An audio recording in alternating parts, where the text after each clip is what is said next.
I was fortunate enough to be brought up in the countryside in a little cottage, and I suppose my first 10 years of my life was spent in the countryside, biking, climbing trees, and in touch with nature. And I think that's perhaps where my love of nature started. I think in those days it was more just a boyhood playground. It was in subsequent years that I, really became passionate about beautiful world and species that surround us. It was, the 60s, and hippies we all were, and I still perhaps am.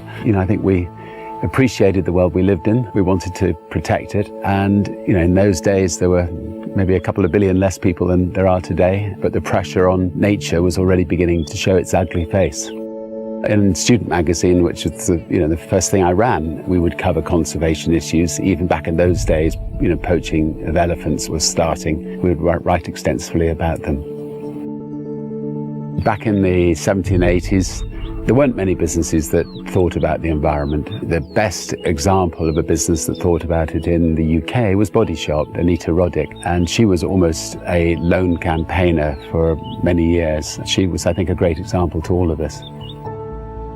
There's no question that traveling opened my eyes, and I think it opens most people's eyes. I was lucky in my early 20s that I came to Africa, and I came out into the bush, and I fell in love with it and have been coming ever since. Necker had a massive effect on me. It was one of the few sort of completely pristinely beautiful parts of the world, both on land and in the sea, and this gorgeous reef all the way around it. Pristine blue sea, wonderful species both inside and outside the water. Since I actually ended up on Necker when I was still in my 20s, it certainly did a lot to make me want to protect what was going on in and around Necker, but be in the wider world itself. Caring for the environment in a big way perhaps was sparked from Al Gore banging on my door one day, and well before he made Inconvenient Truth, and giving me an eye-opening lecture about what was going on in the globe. And it was almost from that moment that we decided that we really needed to do something about it. We decided to set up the Carbon War Room, which is working with the 21 industries that most pollute and seeing if we can come up with imaginative ways to help them avoid polluting. And it was from that moment that we set up the Earth Prize, which is a $25 billion prize to see if somebody out there can come up with a way of extracting carbon out of the Earth's atmosphere.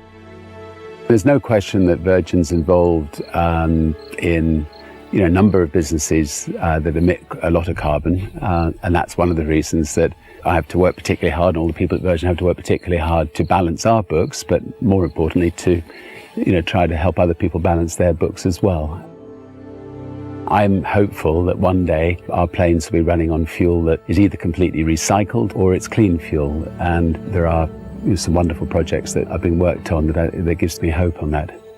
All of us at Virgin have a philosophy which we call Gaia Rocks, and Gaia Rocks encompasses all the various different efforts, whether it's for the oceans, whether it's for species on land, such as the rhino or the elephant or the tiger or the lemurs in Madagascar that we're working on trying to preserve. And through that, I have the pleasure of swimming with whale sharks off Cancun, swimming with sailfish, the most beautiful fish, and seeing them attacking these balls of sardines underwater and coming, slightly perilously close to my nose on one occasion.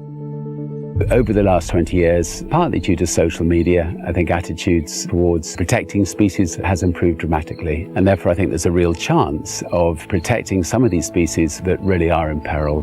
But you have to realize just how in peril they are. We as people are 100% responsible for protecting the species that remain on the Earth. I'm a born optimist. I think it's much more fun in life to be an optimist, but we have to make our own optimism. If you're in a position to make a difference, you've got to spend every waking hour trying to make a difference. I think the Richard of the 70s would be quite jealous of the Richard today, because embarking on trying to protect species that are in danger is a wonderful voyage, and you come across these magnificent species, you meet magnificent people on the way, and it's a magnificent challenge, and that Richard and this Richard love a challenge.